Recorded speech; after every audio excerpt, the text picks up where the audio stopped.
Welcome to the Popcorn Talk Network, for the online broadcast network that features movie discussion, news, and interviews. Press 1. Popcorn Talk. We talk movies. I'm opening. We have an eye, sort of a nostril, 2 teeth. One of the teeth has a small cavity. Close call, folks, but I think we got here just in time. Presented by Maria Menounos and Kevin Undergaro. This is Anatomy of a Movie. In-depth discussions and breakdowns of various movie titles.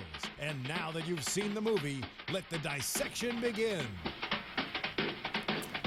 Hello, everybody. Yes. We're back, pitches. We are back, pitches. Oh my gosh, I am so excited. Welcome to Popcorn Talk. Today we are dissecting Pitch Perfect 2, the highly anticipated Pitch Perfect sequel. I'm so excited. I'm your host, Marisa Serafini. Joining me, I have Sara Stretton. Phil Svitek. Yes. Is that you singing your name? Yes. Welcome. Sing your name as you initiate. Yes. Everyone just sings their names. We're going to be singing by the end of this dissection. Yes, I'm so excited to talk about this film. Overall, really quickly, what were your thoughts? Were you fans of the first one? And what were your thoughts of going into the second one? I was totally a fan of this first one. I don't remember if I saw it in theaters or not, but I know that I have seen it quite a few times since it was released. I think that my experience with the first original Pitch Perfect movie was that it just did really bring a lot of people together, which I guess explains why it made so much money its opening week. I did not see that coming. Right. Total underdog. And I think it was fun. My favorite things about this Pitch Perfect 2 were that I felt like they didn't shy away from their jokes. They just went for them. My theater was laughing out loud. I saw it with a good friend of mine. It was just a great, bring people together movie. Am I putting this down for the best storytelling or the most innovative approach to film? No, I think that, you go into this expecting a lot of singing and dancing and some good jokes, and on all of those notes, you get it. Nice pun.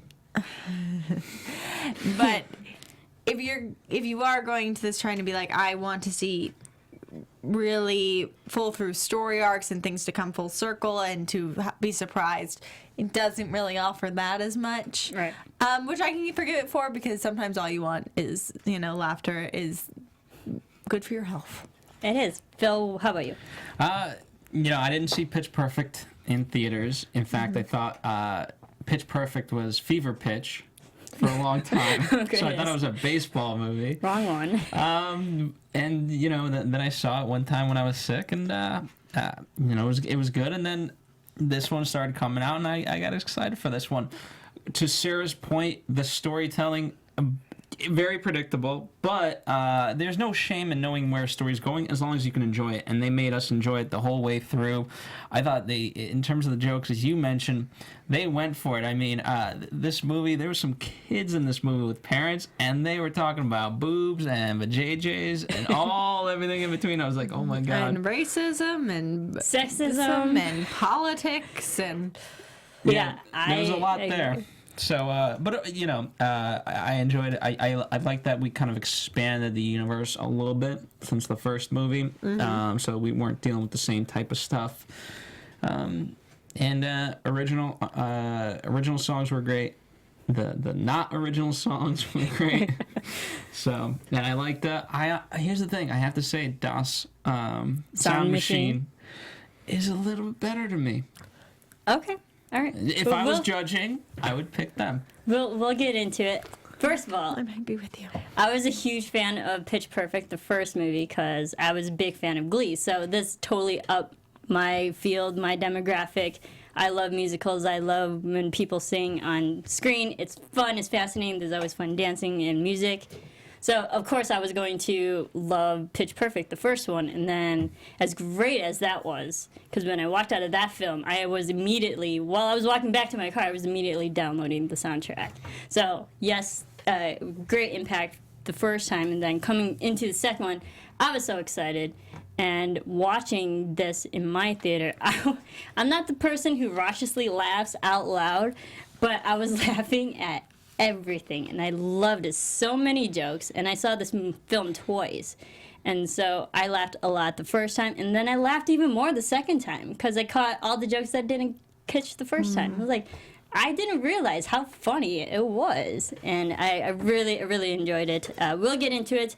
Second time around, Elizabeth Banks, who produced it the first time, she is now the director for this one. What did we think, having gone from producing to now directing? Did you enjoy the direction that Pitch Perfect 2 went? Fairly simple and straightforward.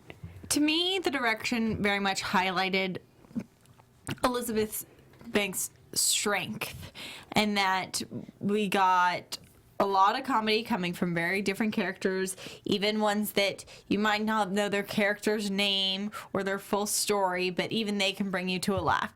So without even knowing someone, or like for instance, we get so many laughs with Fat Amy, and a lot of that comes from the fact that now you followed her character, you know her a little bit more.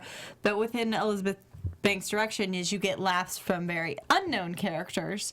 For instance, we had Dex on come into AfterBuzz and do a spotlight on, I believe. Sean Carter Peterson, yes. And like that wasn't a character we really fully got to know, but she could still make you laugh with his very small interactions. On the other hand, as far as storytelling goes, and I do think this should have been a little bit more Elizabeth Banks' job, is I felt that there were certain things that were introduced and focused on at the beginning of the film that weren't, to me, the wrapped internship, up. Yes. Whether it's the internship, or to me there was a setup for a B plot line of people finding not only their place for like the Bellas and what the Bellas should be doing now, but also their place and what to do next. And to me, that wasn't fully explored. And the only person who did have any inclination what to do next, besides Anna Kendrick, who starts already looking, is Haley Steinfeld's Haley's character, and she's the youngest. So to me, that was a little bit missed. Like, I wanted to see other people branch out and realize the real world was coming, because it was introduced and it was focused on. It was also when we brought back the old leader of the Bellas, and she's a camp director. That to me is also pointing towards that storyline. So that didn't come full circle for me. And there was a couple of things like that. Also, we had so many characters that it was very. Sometimes I wanted more of each individual's, and whether that be more at the internship or more of the love stories that we had in the first movie, or even like they even joke amongst themselves that there are certain Bellas who we don't even get to know, and they're in both films. That to me is kind of a misstep. Yes. And to go off of the writing, Kay Cannon, who also wrote the first film, she came back for the second one, and she said that more the writing storylines were, because it is a sequel, they don't want to like always go back to the first one. It's like everyone, it's for this sequel, it's like you know who the characters are, you know what the story is like. For Becca and her boyfriend, that you know they have already been established, and so they wrote the relationship for a different pairing, which was Fat Amy and Bumper. So it was like different types of stories for different type of people. But I think there's a progression that can continue regardless. You know what I mean? Just we don't have to see boy meets girl. Now we see progression of boy and girl. Thank you. And that was the thing for me, is that yes, we didn't stick with the same characters for relationship-wise as much, but we just got another finally boy and girl overcoming something to come together, which is what we got in the first film. We got Anna Kendrick's character struggling with the division between her and the troublemakers, but at the end they come together. And we don't really get to see the evolution of that relationship as much, besides that he's supporting her in what she wants to do. And then we see Fat Amy's relationship with Bumper also fighting this, like, they shouldn't be attracted to one another, or they're not supposed to be at this age. And then at the end being like, nope, we're going to be together despite all of these obstacles. To me, that's very similar. And But I will say, to the credit of Elizabeth Banks, what I will say, you know, she was in the first movie, she's in this movie. What I like is she doesn't over-insert herself into the scenes. She gives this canvas for other people. And I thought she did her biggest challenge was always going to be, okay, how do you one up the musical acts? Mm-hmm. And for that, I mean, you know, why we all love it, regardless of what we're nitpicking right now, is they did that. So, congratulations there to Elizabeth Banks and the rest of the crew and cast. Right, and we'll get into the music for sure. But also, Elizabeth Banks, when it comes to like introducing new storylines and new characters, as for our big main protagonist of this film, we had the Das Sound Machine, the German group. What do we think of this new rival into the storyline? I loved their rival. They had advertised very much that this was going to be the Pitch Perfect goes international. Mm-hmm. I was very surprised that really it was only in depth with one international group. To be fair, in your second movie, just like D2, The Mighty Ducks, you always kind of deal with like Norwegian-esque. I mean, Germany's not quite up there. You want to say like Eastern European-esque? The scary people. Yeah. Did you know why known for being tall? Yeah. You know why they chose a German nationality? Because a cappella is huge in Germany. And they can make a David Hasselhoff joke. Yes, exactly like that. But when they were making the second one and they were looking at all the different countries and where a cappella and singing is just big nationally and nationally known, Germany was a huge country that really delves into it. So what do you know about that? What is it like? Is it similar in style to that? Because that's a great style. That I don't know. I personally don't. I didn't know Germany was big on a cappella as well, but it's a serious thing. And Das Sound Machine was highly entertaining in this film. I thought that both of the leaders of the group were very unique and dynamic. Pita and I don't even know. I'm just gonna call her like the Amazon woman. I actually, hold on, I have it. It was Commissar. Yeah, I was like, I can't pronounce that. Commissar. But I thought that they were very entertaining to watch. They fully committed to this a cappella, but more operatic, robotic. Techno group. That they added a different dynamic to me, which was we've seen the kind of girly, fun, comedy side of a cappella, and you can really take that these guys take it seriously. I like how condescending they were. That was funny. I loved it because it was so typical of like just like a sports movie, right? And even though it's like about singing, there's an aspect of sports to it, right? Competition, certainly. And I enjoyed that. And what I realized as I was talking, we were talking about why Anna Kendrick's character was sexually confused, among other things, with Commissar. I can't say it. Yeah, and it just made me realize one of the reasons why I like this movie, whether I want to admit this or not, it's a world that maybe I want to be a part of, but I definitely don't know how to insert myself. I don't know the rules, and I definitely will never be in it, ever. Phil just really wants to be an a cappella star. That's his secret. He wants to be in the secret sound goal machine. in life. He's just afraid to admit it. I mean, it's such a great and sport. pillow fights would be a bonus. There you go. There was a pillow fight. We did bring women back 30 years. Or whatever she said it was. But you know what? I didn't mind that because it shows that they're still family. They're still having fun despite everything that just happened. Yeah. I mean, that is one of the benefits of this movie. Is they are constantly throwing in elements of fun. We get a lot of locations, a lot of short, different scenes. Some of them that I'm not quite clear what the exact point of them was, except for to show that these people have fun. It's the pillow fighting scene. It's the camp montage of like all of the retreat. The retreat Bonding. obstacles. Have you ever been on those? Yes, I have. I'm not kidding. In high school, I was part of choir, and we did a cappella, and we did all sorts of stuff. And I'm almost positive it was at the exact same place. Really? Like, I was like, this looks so familiar. That was one of my favorite things about this movie. I was like, because it really hit home. I was like, yep, I believe that they would do this because I was forced to do it. It's team bonding. I've done that. It wasn't for singing, but I've done that just for like group and leadership type of things. And I was always the first one that they had to throw over, not throw, but like lift over the log because I was one of the smaller ones, so I could like help people go over. But yes, fun. I enjoyed that. I mean, more time with the girls, especially, you know, they're trying to rebuild emotionally.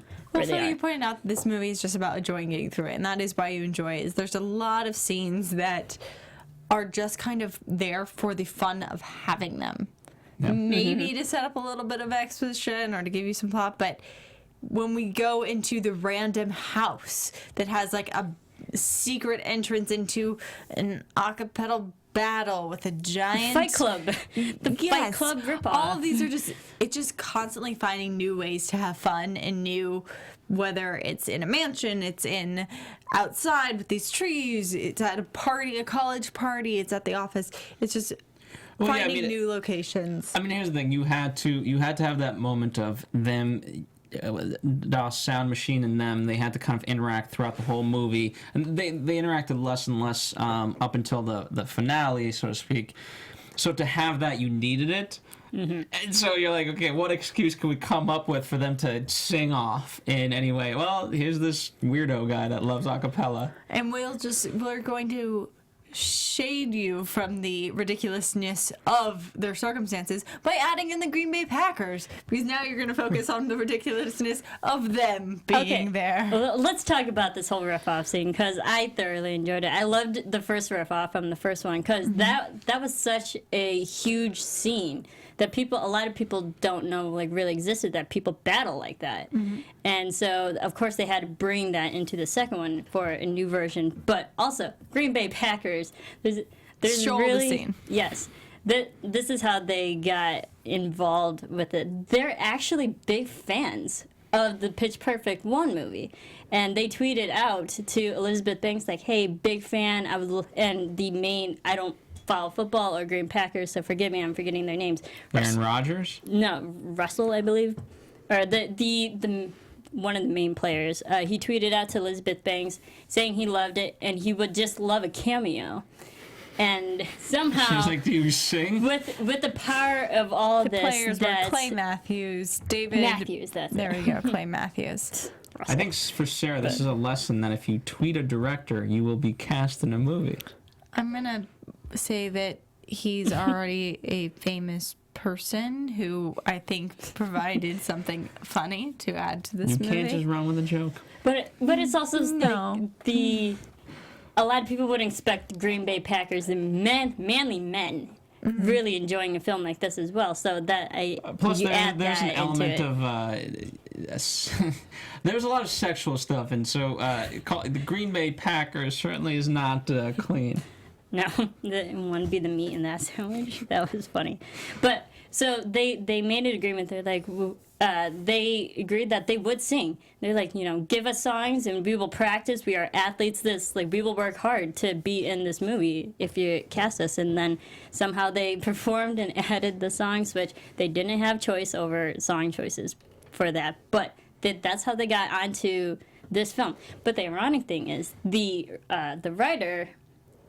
Kay Cannon, she's actually from Chicago, and her family's big Bears fans, and so the fact that she had to write Green Bay Packers, if you're from Illinois, Wisconsin area, those are like the two rival teams. That's like Red Sox and who was the opposing, I don't know, for Yankees. Yankees. I don't know, for baseball. Like the two opposing. The Lakers. Yeah, two opposing Lakers sports versus Celtics. teams. You're talking about any rivalry. Yes, any sports rivalry, but like Bears and Packers are humongous rivalries, and so the writer is Bears fan, but she had to write the Packers into the film. But she enjoyed it. There's worse she things made in them life. lose. I'm sure she's not feeling too bad about that.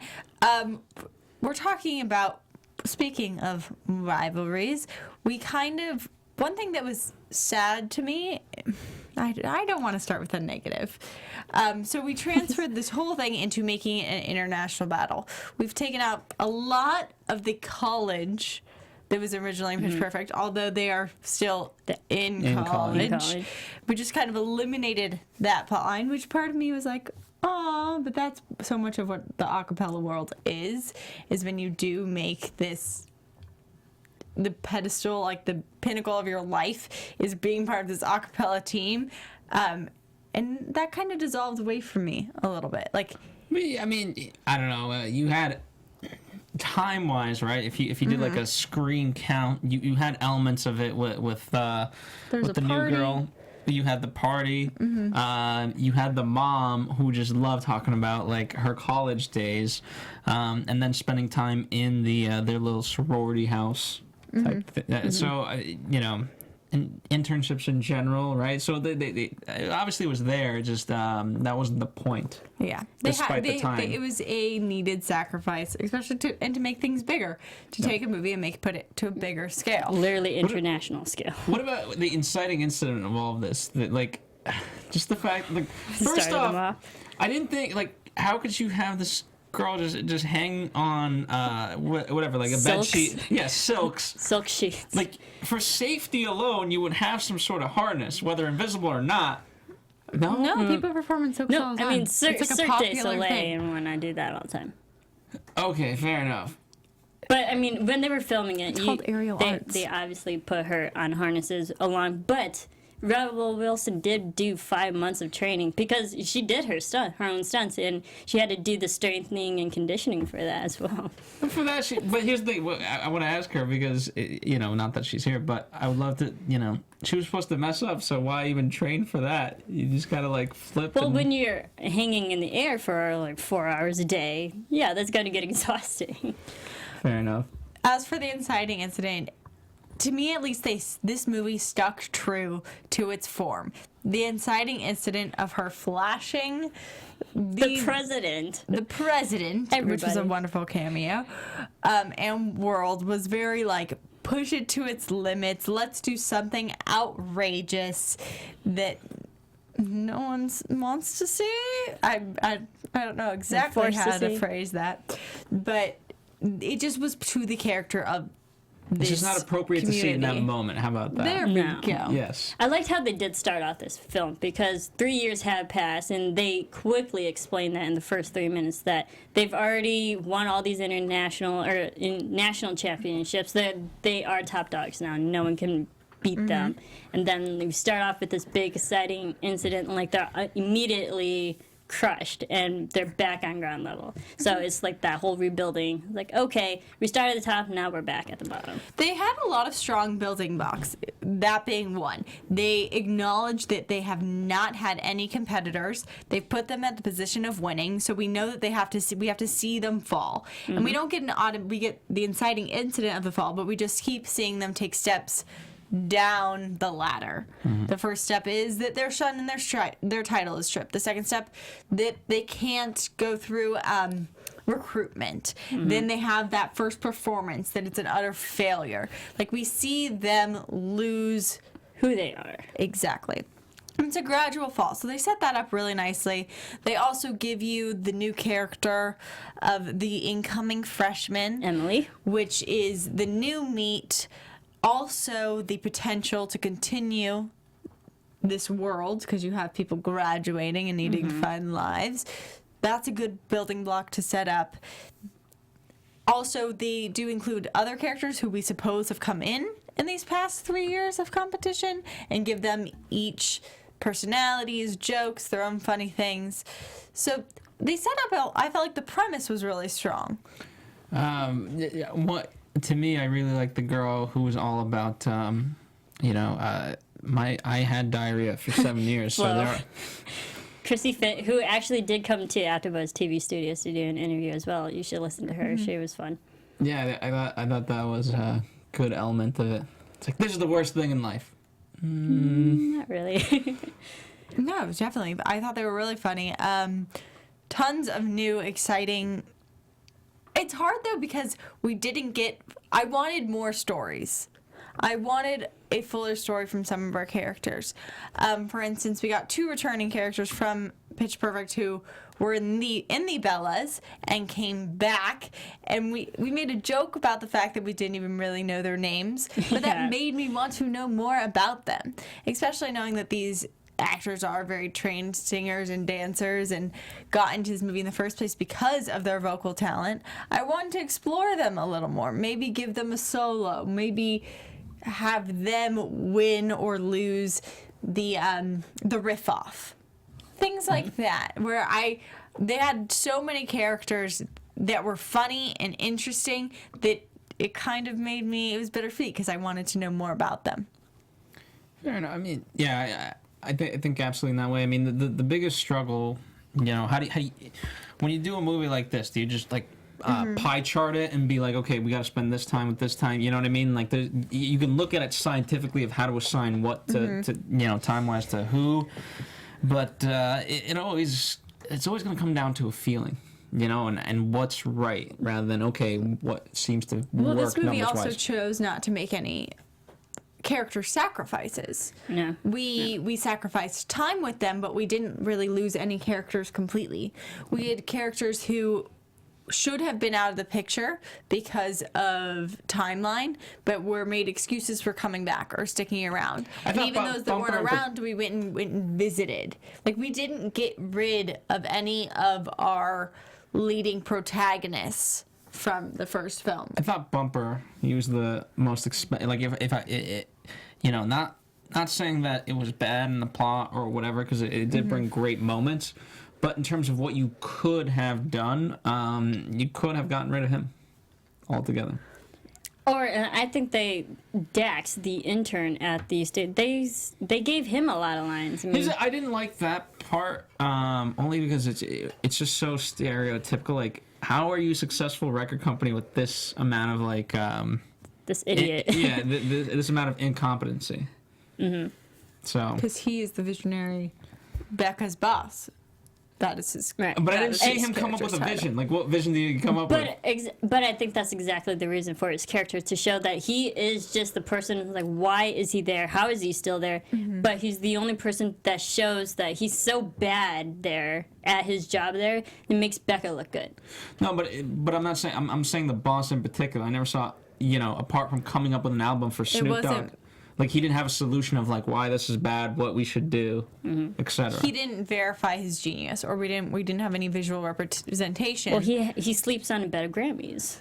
And that's all well and good, but how did you get those Grammys? Like, is this guy just he's, you know, I mean, if the whole point is that he's looking for an original idea, and he's trying to find originality, much like Becca, right? That's her name? Becca. Then that could have worked, and the two in tandem could have their great moment of, like, hey, Becca, you are original, and I've always been original, but I just need to find my voice again, and blah, blah, blah. For me, it was they portrayed a lot of interesting characters who you could tell the actor really committed to that point of view, but we didn't get a lot of exploration into any of them.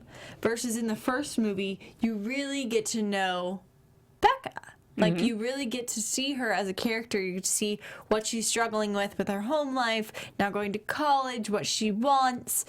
And in this movie, the only person that you kind of get to know on a little bit of a better level is Emily, or Haley Steinfeld's character. She's the only one who we know also has another passion, has the history of her mom, and has an excitement and a sadness. Like, she's the only one who has any arc, and she's not in it.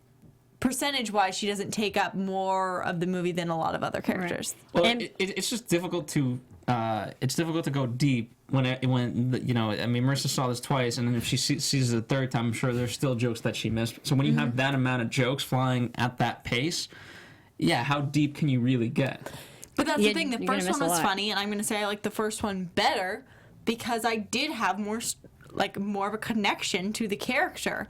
This one, I was drawn into the characters because they were interesting and appealing, but I didn't really get the chance to fully connect with any of them because there were so many. I'm not saying they weren't funny. I'm not saying they weren't entertaining. I'm not even saying, like, this was a good movie because it was constantly entertaining. It just wasn't, there wasn't a depth to a lot of it. Yeah, they were more one-dimensional the second time around. I agree with that. I really do. Yeah, and I liked the big cast, the fact that we did bring new people, because again, if you keep going back to your same people, you might get tired of them as fun as they are. But it's like, yeah, you're gonna want to see, especially if you bring it to a worldwide level. There's so many other people that do the same things that these people are doing.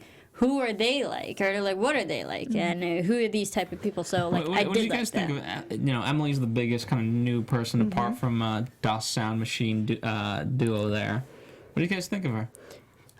I like Haley Steinfeld. She was great in True Grit. So to bring her into a film like this, like I know her from that movie, but to bring her into a really fun type of character, I didn't know she could sing, and we'll get it into it later. But she actually Haley Steinfeld did land a record deal at Republic Records, so good for her. So she has a music career coming down the pipe as well.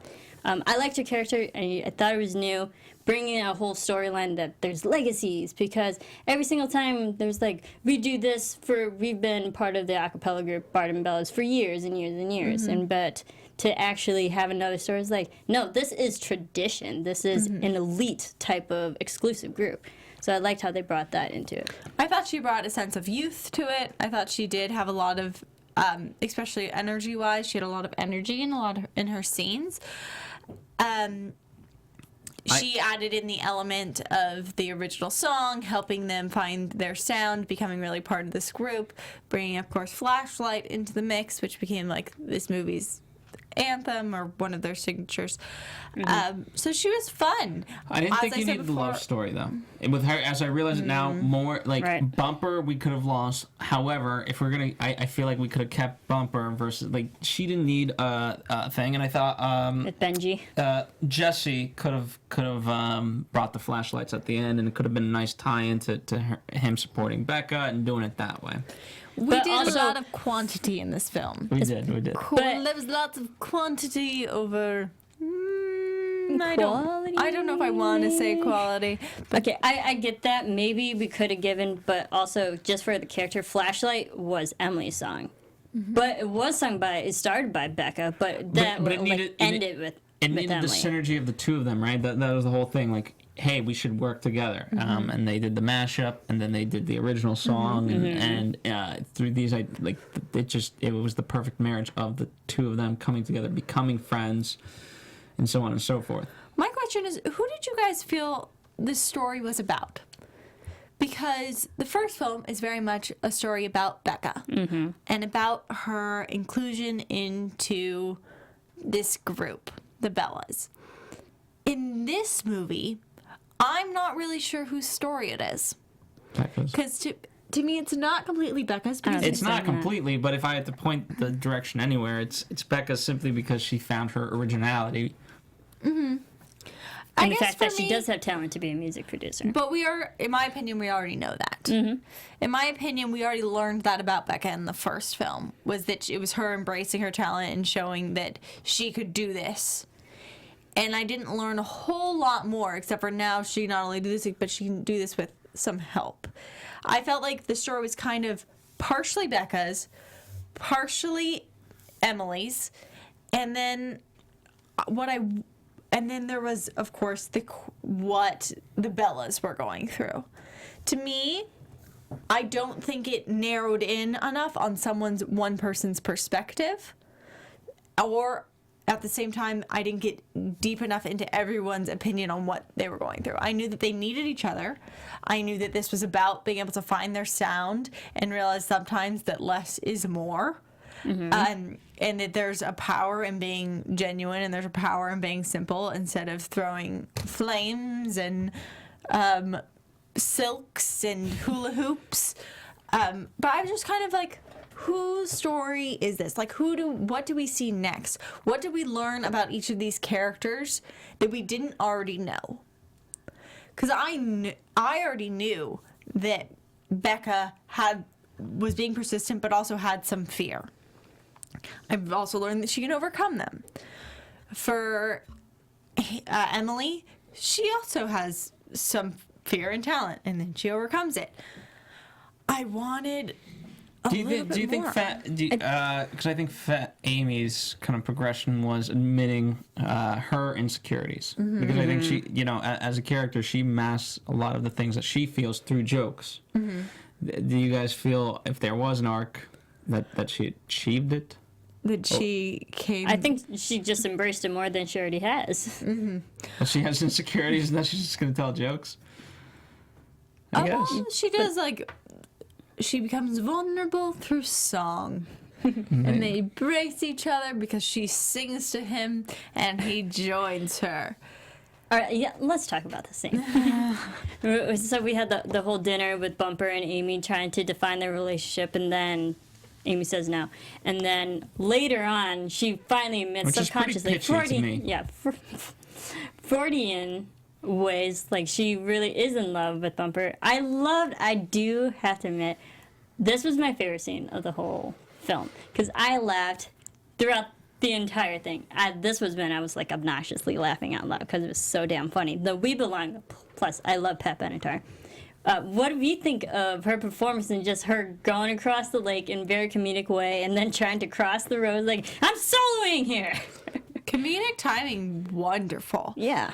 Pauses in song breaks, like the throw-ins of like, I thought this lake was a lot smaller. Breathing it's heavy. Funny. Like you could take this scene alone and just. It's its own little story, and it's great. And you can do that with a lot of this movie, where you can just But I take get where little. you're going. It slowed down momentum. We were finally going somewhere, and then we take this complete tangent and go off on this. We have a lot, and that's a lot of what this movie is. They're great tangents. They're fun, and they keep the audience laughing, and it's a new turn. And part of that is because it comes kind of out of, and now we're over here. But it is a bunch of short, funny Vignettes. situations that we put together, and I needed a little bit more of a through line to make this. If it wanted to beat for me, and I'm not saying that movies need to be about that. If it needed to top the first movie, I needed a little bit more of that. This was still fun, and I think that they very much accomplished their goal of creating an energetic, funny, girls being pitches movie. Like that was the goal, and I think they did that. They didn't say, I don't think you walk into this movie being like, I want drama, intense character study. I'm saying this point on this is what it didn't have compared to as much to what the first one had. Do you think let me ask, does it owe a social responsibility of teaching something to girls? Because it felt like it kind of was trying to do that to the extent that it fully managed it. I don't know. But, like an overall message to females? Yeah, there's, someone, if you're a young girl, like, okay, how to get through college, how to, what do you do after graduation? Like, it's all these things. How do you become friends? How do you tell, how do you tell someone you love them? How do you say the hard stuff when you don't want to, as in the case when Becca was hiding the fact that she did have an internship, whatever. I don't really think it's the how. It's more so that, yes, everybody goes through this because... And it's just explaining to everyone's like, yeah, you're going to go through these hardships. You're going to be afraid of life after college. You don't know what you're going to do. And you can't really answer how do you handle that because everyone has different situations and how they deal with those situations. But I think it's the overall message, like, you're not alone in this. Everyone goes through it. I think also they put out a good message of, like, acceptance and friendship and, like, what that means, like, how you accept, because the beauty of the Bellas is that all of the Bellas are kind of flawed in their own way, and everyone in the group is very aware of how they're flawed. For instance, you have the whispering girl who just whispers very strange things, and they kind of give her that look, but she's still very much included in the group. So I think there is that, like, acceptance and friendship and unity, and they try not to throw each other under the bus. They also, for instance, when Emily fails at she starts singing Flashlight at the battle, and instead of a shaming scene, or instead we do get, like, of course, Brittany Snow's character overacting for a minute, but that's part of her own flaws. We get her forgiven, and she's still included, and it's not like she has to earn back completely their trust or prove herself more, they just still include her. It was just a mistake that she made when learning. So I do think they have a really good foundation in that, and that this group of girls accepts each other, and it's about like learning from your own mistakes and like the flaws that you made, and returning to yourself and accepting like your legacy and showing like scam. So I think that message is nice, and it's fun to show that there's a bunch of girls who isn't necessarily perfect. And they're not just friends, they're family now. Because now, and I like the fact that in this film, they're all living together. It's like their own sorority in a way. And Certainly it was great like, for the lesbian girl. yeah, she enjoyed that. She's getting married to someone else that we someone don't else. see. But to show that, yes, they are not alone. And I think Becca said that the line perfectly. It's like, I'm not going to remember all the singing and performances. I'm going to remember you guys. Because everything they did, they were together. Which I found very sweet. I was just saying, we're talking about performances. Do you want to get a little bit into the music of this? Oh, yeah. I mean, we can. I did actually want to bring in, there were a lot of cameos. And a lot of cameos. Snoop Dogg! It's very funny when you like look at the IMDb page, and normally you have like they like put them in billing order or like top cast, Right. And normally it's like you can get through half the first page, and then you start getting into your extras or your Phil Svitek's of the world. stuntmen, or like the people that a lot of them are unrecognized. For the Pitch Perfect 2 IMDb page, you have to click into like the full cast and crew to get to names you like don't know or characters you don't recognize. There's just so many people in this movie that do have their own special spotlight. Yeah. I loved it. I mean, we talked about Green Bay and Keegan Michael Kay, but Pentatonics, also very well known a cappella group. Thanks to Sing Off. And but what threw me off the first time, because they represent the Canadian team that's performing. I was like, they're not Canadian.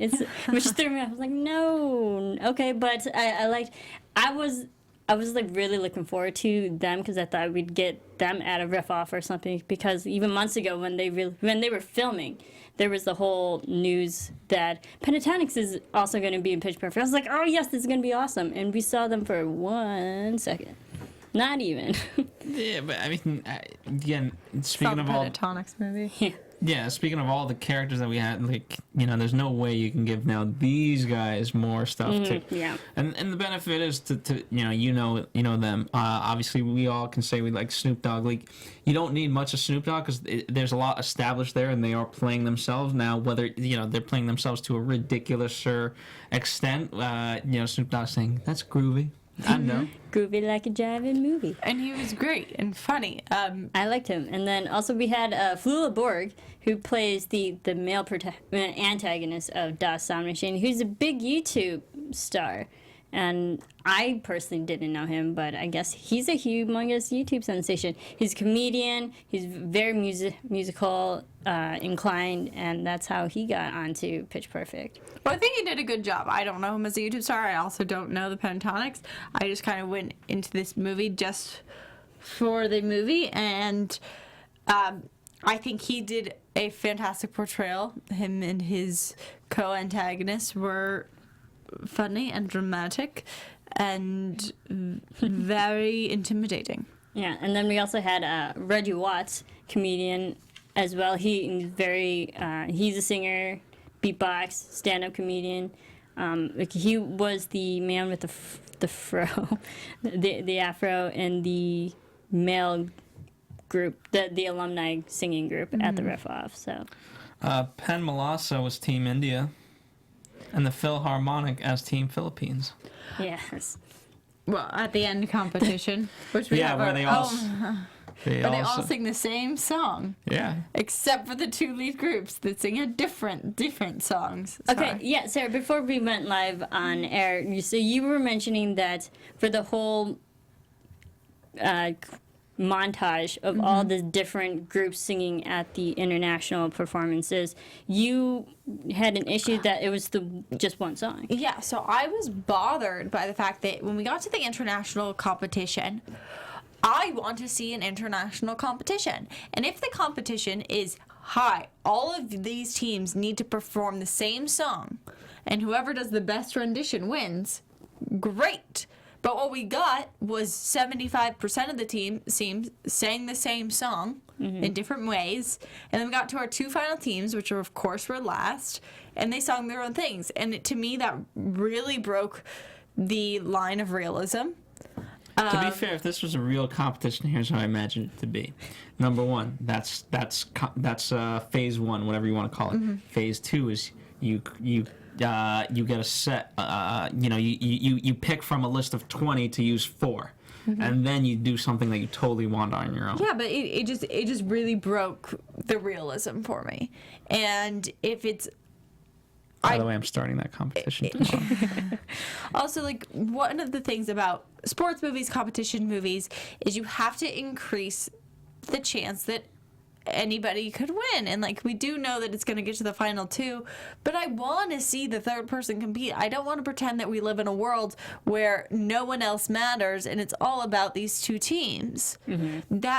And especially when it is bringing in cameos that are all singing the same song. It just it takes me out of the film, and it makes me go, did you really make them all sing the same song so you could film a montage? Like, especially when I know that this movie has founded itself on being very good at mixes, when you know that DJs can transfer flawlessly from one song to the next. Like, you could have picked complementary songs that fade in and out to one another. You could have done remixes.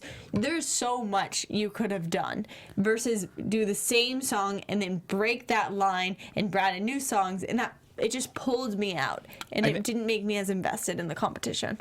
I think a greater issue that they just face automatically, and so I don't know how you address, but music rights. No, not music rights. No, not about that. It's the fact that, okay, they were all very nervous about what DOS Sound Machine did, and it was like, okay, can we win?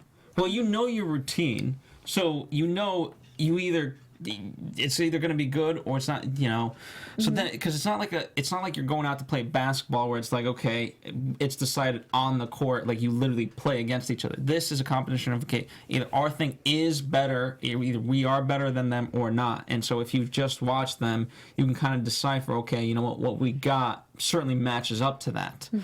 Unless you have like a stunt or something that you don't know if it's been perfected yet. And that's exactly the point, because as an audience, you don't know what it is that they want to pull off. Whereas in their mind, they know, okay, they have the worry of like, oh shoot, we got to pull off the big whatever the stunt is. And so it's just an inherent problem that they had. I thought they dealt with it overall well. The one song montage, it is what it is. Yeah, and like to point out, for instance, an example of how they did do that in the first film was that we had the fear of, I want to say her name's Aubrey. Aubrey's character hurling. Like, that was a fear. It wasn't always necessarily about how good, or if their shot was that, was avoiding that catastrophe, that no matter if they had the best set prepared ever, it could ruin the whole thing and they could lose. And as the audience, we hoped that she had the ability now to get through that. So, for instance, for me, it would have been interesting if they all did have to do the same song or something, because then it would be based on reception. I don't know, it was just, it became a little too clear that it was just between them, and now they were in their own separate worlds, and the rest of the competition didn't really seem to matter. See, but I didn't mind the one song, because with a lot of competitions, movies that have a lot of teams, you can't spend so much time on every single team. You're gonna have a montage in there, and if you go with songs, like each song, each group usually have a set of 3 songs. It's like if you go to every group with 3 songs, that's already like 30 minutes. So I get that's where the direction was for the Germans and the Barden Bellas. I think that here's the thing: they could have done it. They should have just played a joke in there of like, "Can you believe everyone picked the damn same song? God, this song's so popular." Well, Journey is a popular song. It is, but that's what I'm saying. Like, you know what I mean? Because it's something that you've already established that you have so many jokes. Just throw one more in there, and you're off the hook at least a little bit. And I think that particular song might be another reason why they just went with one song, because almost every Journey song has been covered. like in movies and television. Glee does a whole like several episodes just dedicated to Journey. So, and I think maybe just for production and music, I gotta say budget-wise, this, people pick a different. they're gonna go There's with more Journey. Journey songs. Wheel in the Sky. Go with that one. Whatever. I'm glad they didn't do Don't Stop Believing. But there's so many others. so many. Just pick another. But I mean, it bothered you. Didn't mind it so because I wanted to get straight to the Germans and Barden Bellas. So I was like, okay, yes, competition, go.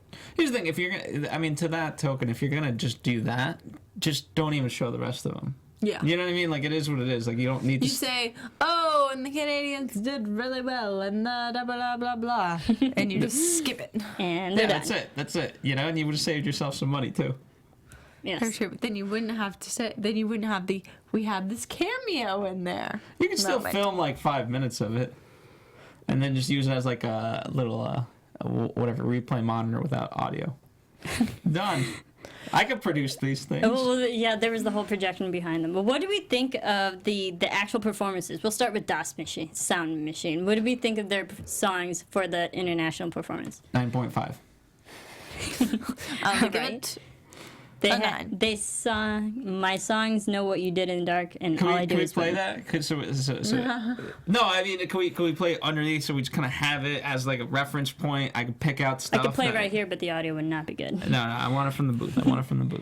He wants to make his own commentary. Yeah, I want to be John Smith, right? It's John Smith. You could Yeah. be Elizabeth Banks. John Michael Higgins plays John Smith. Yes. Oh, his character, so misogynistic. True misogynistic at heart, and that's the line from the first movie. I think. His character, I do have to laugh at him, only because, like, I don't take those jokes seriously, as some people might, but it's like, okay, you have him. In the first movie, there was always the whole theme of gender politics, and that's still being translated to this one. And Even that's though we're why in an girls shouldn't go international to scale. college. Yeah, that was terrible. It's funny how I like laugh about it in the film, and then when Phil says it, I'm like, "What'd you say?" I You was just shouldn't quote quoting. this.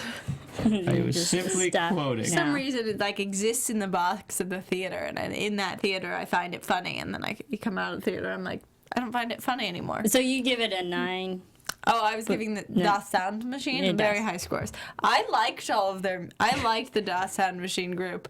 I really enjoyed the. DSM is gonna make you jump, Also- jump. Yeah. Well, I think that I know from watching these movies that a lot of these singers are extremely, extremely talented. Mm-hmm. I would say sometimes even more talented than the movies give them credit for.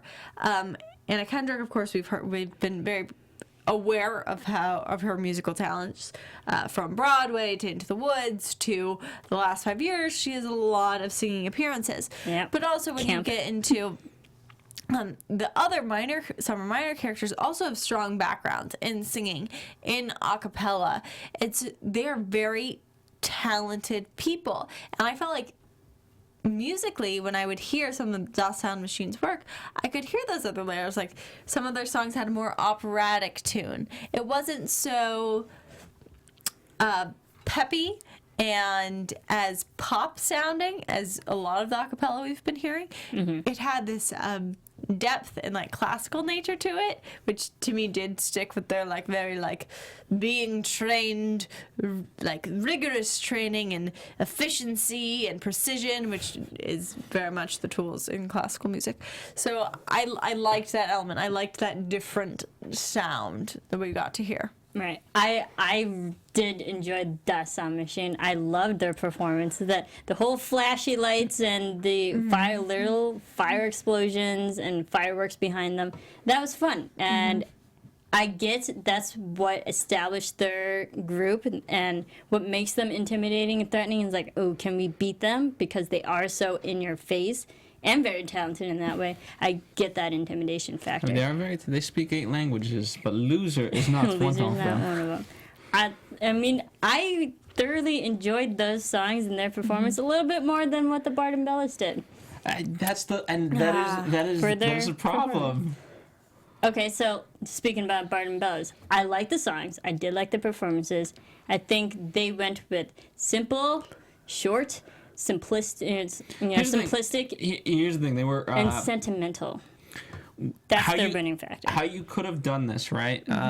This is where story hindered it a little bit because the whole song was playing on nostalgia. And maybe it's because I just rapped Mad Men forever that I can talk about nostalgia in that way. But you know, that's how it had you really like that song brought tears to people, and even because first off you're going in with an original song that we as an audience don't know, right? Yeah. So you could have like made it up like, oh, that's an original song, but it's really a Rihanna song that we all know and love. But so you have that as an obstacle to overcome. And so when you have that, as for the audience, I think you need to pull at some of the more the heartstrings in that way and figure out how to do it. And there was a play there, and I don't think they quite utilized it because it's dicey to do that. And I don't know, like if I had to really break it down, I'm still with Dallas Sound Machine as being the winners of this competition, which is not good. It didn't make me hate the movie. I loved it, but we did have the original song "Flashlight."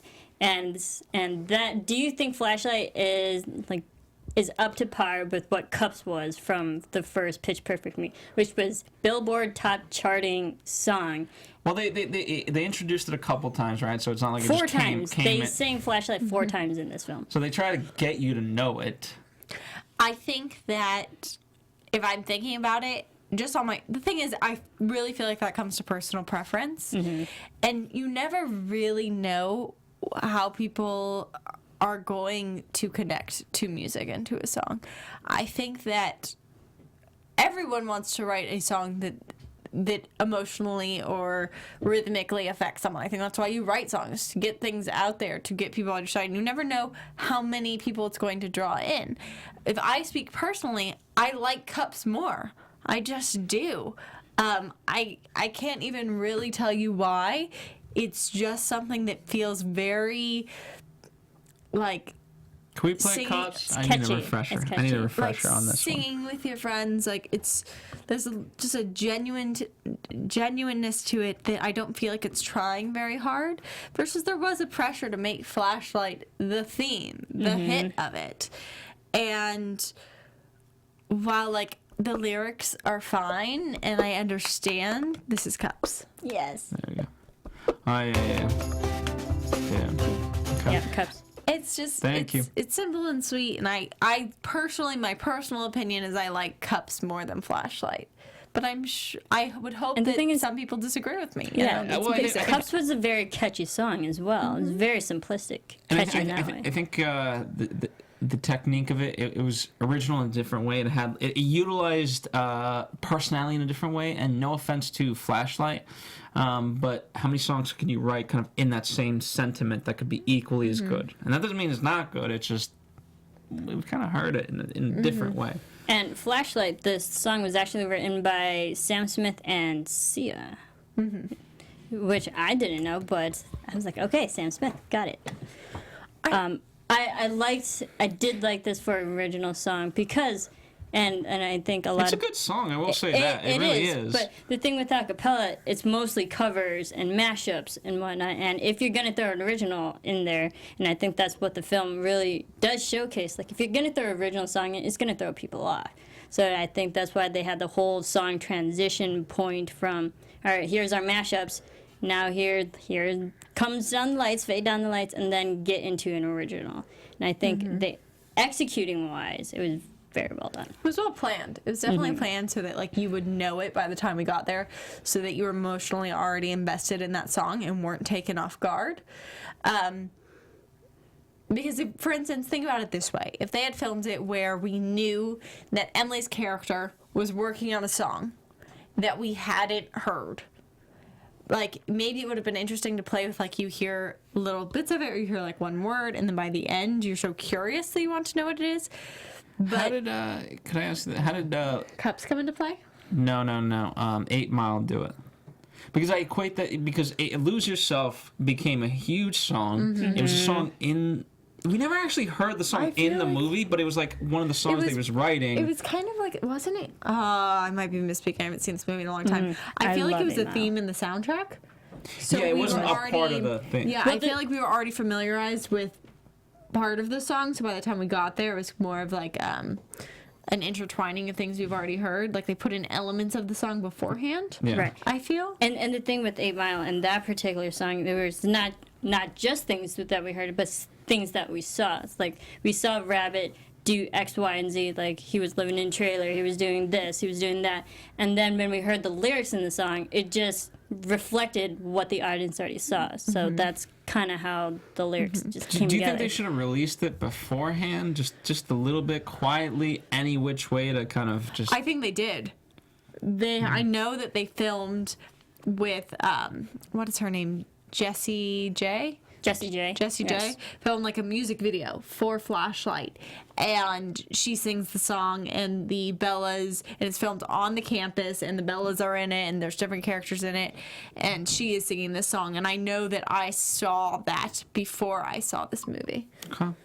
So See, I didn't. So the first time I heard Flashlight was in this film. Yeah, I feel like if you know, I know it's kind of supposed to be the big surprise and everything else, but I feel like if you leaked it just strategically into the radio, top 40s, it, you know, you would have had a better shot at it. Okay.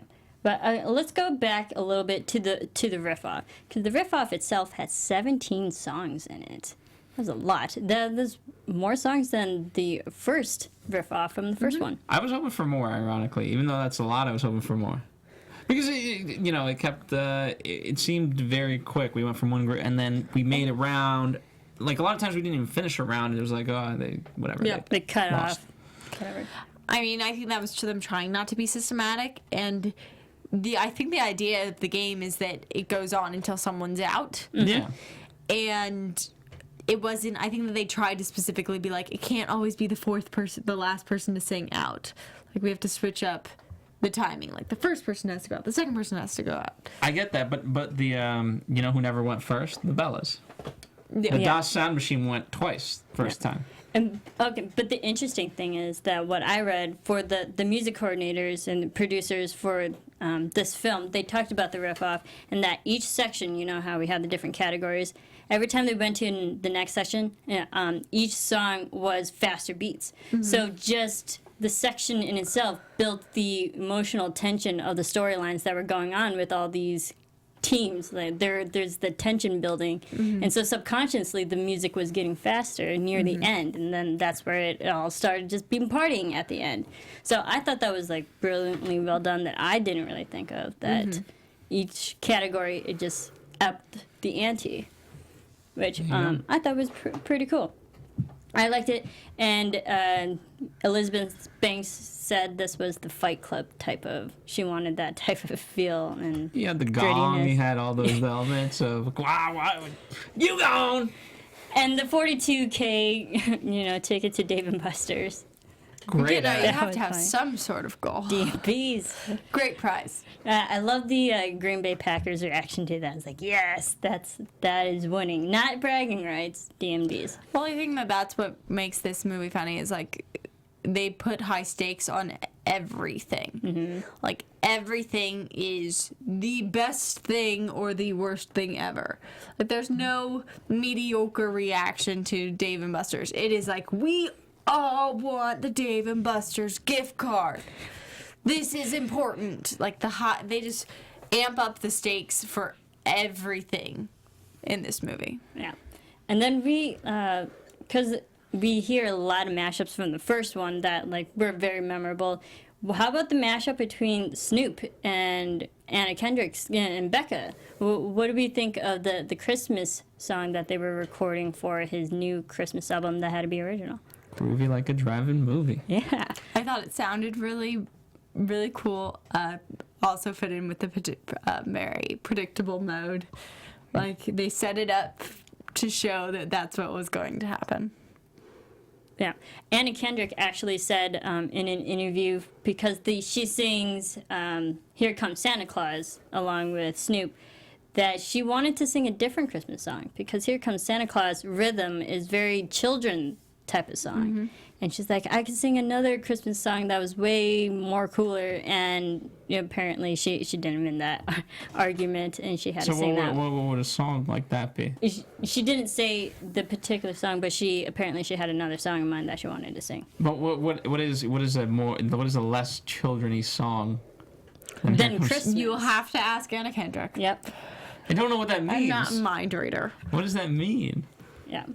But she wanted to sing a different song, but she really enjoyed performing with Snoop because she said that he's just the most cool, chill person. Santa Claus came down my chimney. Is that one that's more adult? I saw Mommy kissing Santa Claus. There you go. Hey-o. Heyo. I liked it because, again, the simple with the music. What do you call that? The little boop, boop, Yeah, boop, the boop. little beatbox type of You music. guys are very articulate. I know. I'm not a Whatever music gets producer. the point across. That I liked. Overall, the music was really fun. And this soundtrack, Pitch Perfect 2 soundtrack, just made #1 on the Billboard charts. That's not. I'd not be surprised. surprised if they weren't. Yeah, Yeah. I'm not surprised at all. Billboard 200 album chart. Knocking out Mumford & Sons and David Guetta. That's And good how for do we Mumford think & that? Sons. He's- How do we think that Haley Steinfeld's new record will do? That is the question. I think she'll do good. I think she's has been vocals. branded as a very put together, talented young lady. So I'm sure that people will be interested and curious and want to buy it. Yeah, I mean the good news, not to say that she can't act, but I feel like her character in this is very much like her personality. And so if you like her in this movie, which seems like a lot of people do, you'll like her music, you'll like her. Let's talk a little bit about the marketing and promotion for this film. I mean, we already knew this was a sequel. I found out the day that they were going to make Pitch Perfect 2. I freaked out because I was just She so marked her freaking calendar. excited. I put it on Twitter. It was awesome, and I was excited. Billboards everywhere. But what I saw, which was really cool for me, because I am a big NBA fan, as Phil knows, but the NBA playoffs are currently going on now, being the springtime of 2015. But the playoffs are going on, and for promotional during commercials, we see the cast of Pitch Perfect singing in a cappella form the NBA playoff theme song. That's great marketing. They've That's done just great amazing. marriage. They've done really strong marketing. Also, I would say that in comparison to a lot of films that have been out there, they've been doing a lot of team marketing where they don't just send out this. I mean, they did send out Anna Kendrick to do quite a lot of press, but Yes. they've Anna also Kendrick sent, and Rebel Wilson have done a lot of So press much. solo. they sent people to The Voice. They sent 3 different cast members to The Voice. went to The Voice. They really put it together as a friendship thing, I felt. Where in the marketing it was multiple characters going and saying, go see this film. Which to me is very interesting. It's rare that if you're going to watch let's just take a superhero movie, we'll talk about Avengers. We didn't really see, going to an NBA game and 4 of the Avengers showing up. You'll see one and they'll talk about it. You'll do an interview. You'll do a spoof. You'll do something. But it's not so often that you get to see a lot of the main characters all together at not sitting on a talk show couch, but in some sort of live audience arena marketing their film. That's true. And get the sports demographic into it. That's brilliant. I loved it. And then also, Here's the thing. I think part of that is they knew they had people like Marisa as soon as they announced it. So you're good there. So now it's about expanding the world of your audience. That's why as a franchise it's great. You have your core audience. You know they're hooked. Now how do we get some of the other people? NBA is perfect for that. and The Voice. The Voice. The voice. Her People voice who love scene. singing. And if you stuck around the credits, we had the whole bonus scene with Bumper singing at The Voice. So I did not stick around for that. then you missed it. I'd like to get out. Because there was the one line of his character. He's like, I'm on the waiting list for a very popular reality competition show, and it was for The Voice. I knew in my head, I was like, it has to be The Well, Voice. they did promotion on The Voice, so Yeah, it exactly. It's also makes sense. It's also a Universal movie. Yes. Yeah. It would Yes, not make is. sense to have American Idol. American Idol is now done. One more No, season. it's not. And one more season. There's one more That's season. what I just said. No. But yeah, it wouldn't have not worked. Yeah. For And this then one. also Anna Kendrick, because we had the whole poster that this is a different photo, but there's the big promotional with the girls' standings and Pitch Perfect 2. And Anna Kendrick actually took a lot of photos from just fans in general posing with the arms crossed in front of The poster. in front of the poster. And I believe we actually have some of those photos. And Anna Kendrick took those photos, put them in collages to promote to everyone. So it really got the main characters of the film involved and showing the love back to the fans. And we have a couple of those photos. I think that if I was going to list the strengths of this movie, besides comedy, I think that you can make a study on comedic timing with this movie.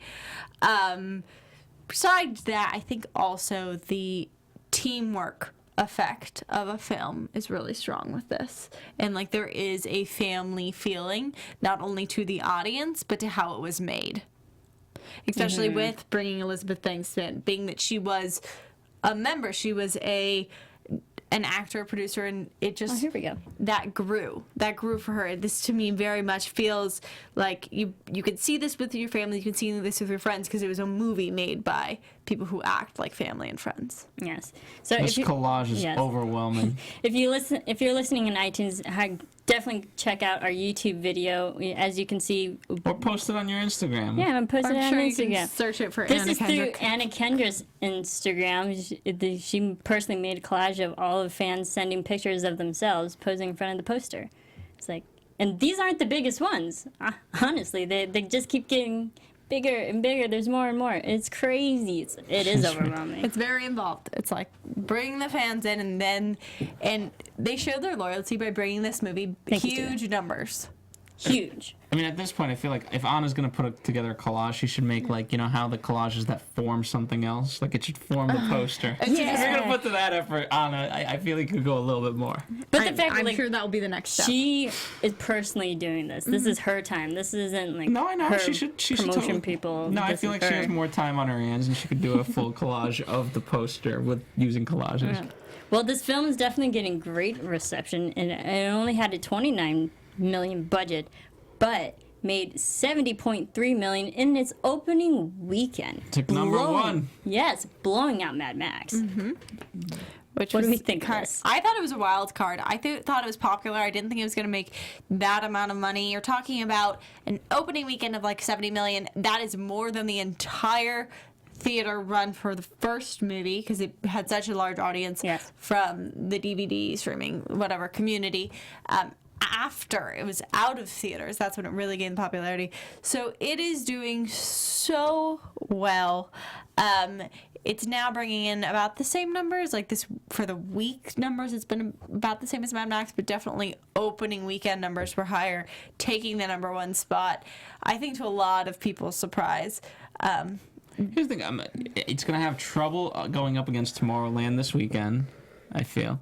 But I think it'll still do well. I'm not surprised. Here's the thing. The fact that they advertised that we're back pitches, it just has this attitude to it that even if you haven't seen the first movie, you're like, I want to go see that. That is just that is the movie. It just draws you in. I don't know how to explain it. I don't know what more to say about it, but it's ballsy. It says fun. It says like this movie is going to be fun. We're not going to take ourselves too seriously. I would argue that Anna Kendrick has become an A-list star. Yes. Versus I feel like in the first movie this is what the Pitch Perfect launched her, made her a household name. She is now an A-list star who doesn't act like a model that just graces the covers. Like, she tries to maintain contact with her fans. She just keeps part of her like fun personality, and I think that's really infiltrated the marketing and the feeling around this film. Yeah. By the way, go see her in Bottle Rocket. I think that's a fun movie.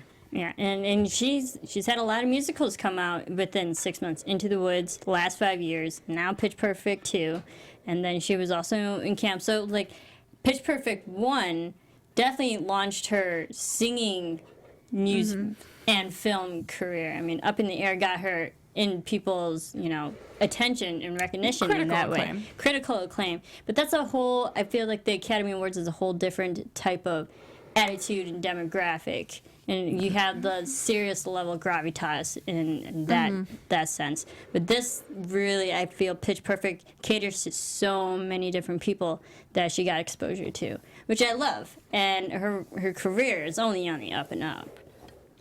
Only. But I loved it. Anything else about this film? I'm definitely going to buy this film when it comes out. I might see it again in theaters. I think that it's funny to me that if you watch this movie, I feel like you could just make a game of one-liners. Like, the amount of quotes and one-liners in this movie is insane. Like, you could make your own, like, riff-off battle of memorizing one-liners from Pitch Perfect, and it could last a while. And that's so fun. Yeah. That's what I have to say about it. I was like... You want to go out on that number? No, I do. I think that's... No, meaning, like, we do that. I can't do that. I'm going to cheat and go to trivia. Here's some trivia for you. Again. This Pitch Perfect 2 had over 60 songs in total. That's a lot. That's a lot of music. But when you have mashups, when you're kind of going quick, it's a little bit easier. It's not like you had 3-minute 60 songs. That would have been... Whew.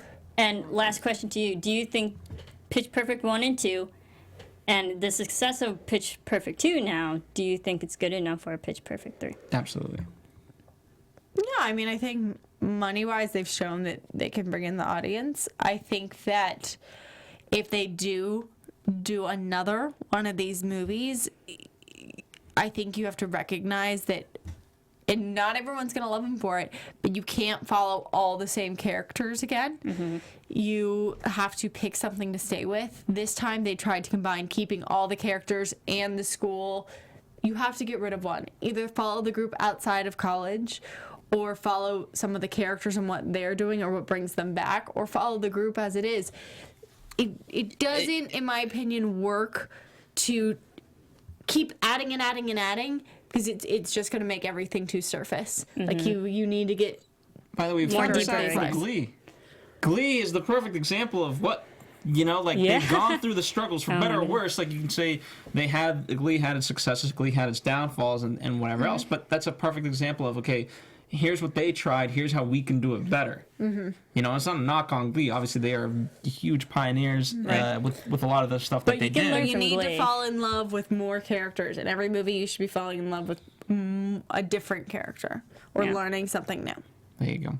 I agree. I love this film so much. And Kay Cannon, she the writer, she did say they don't have anything made or written out for Pitch Perfect 3, but she's just waiting for the demand from people. Like, they have to want it, and obviously the numbers are there, and studio-wise they can easily make another one, but they want the actual demand for the characters, for the story, for the love of this franchise, for them to come back. I feel like part of her is lying. I feel like she has at least an outline. Because here's the thing, you could take the outline and make any other movie, just swap out the characters, the relationship. I'm sure she's daydreamed about it. Yeah. I'm sure there's an idea. And this is what she says, and quote from Collider article: "If fans embrace it, we are going to seriously think about what the continuing journey would look like, but we don't know what that is yet. I don't know what the story of the third one is, so I can't say, but I'm excited to delve in and figure it out." Cool. So I'm excited. If there's another one, there should be. But I will definitely watch it. Download the soundtrack to this, because I'm going to. And listen. Keep watching the movie. This is the part, Phil, where you go into Cups, and while doing it, you also tell everyone to subscribe and write comments. That's right. You should do that. You should definitely write. Where can we do that, Phil? In English, perhaps. But you can go in any other language. On our YouTube channel, there's iTunes, there's SoundCloud. We have an email, info@popcorntalk.com. Imagine that. You can do that there. Subscribe. Tell a friend. Hey, it's the number one thing that you can do. Spread the love, because, That was perfectly timed for Phil's speech. It Just was. to let you know. It was. So good. And there you go. Where can they find you? Sara is not on the internet except here on Popcorn Talk and AfterBuzz TV, and on select movies that you can check out on the interwebs. Yep. You can follow me on Twitter. Not those movies, you dirty. No. You dirty minds. You can follow me on Twitter at Serafini TV. Again, follow all of us on Twitter at Popcorn Talk and Movie Anatomy on Anatomy of a Movie. Check us out on iTunes, YouTube. Download, rate, comment, subscribe. We will keep talking to you and dissecting more movies in A the lot future. to look forward to. Tomorrowland, Jurassic World, Ant-Man. Summer has just begun. We just did Mad Max. There's a lot. I'm so excited. Star Wars. Star Wars. So many. There you go. Sing us out of here.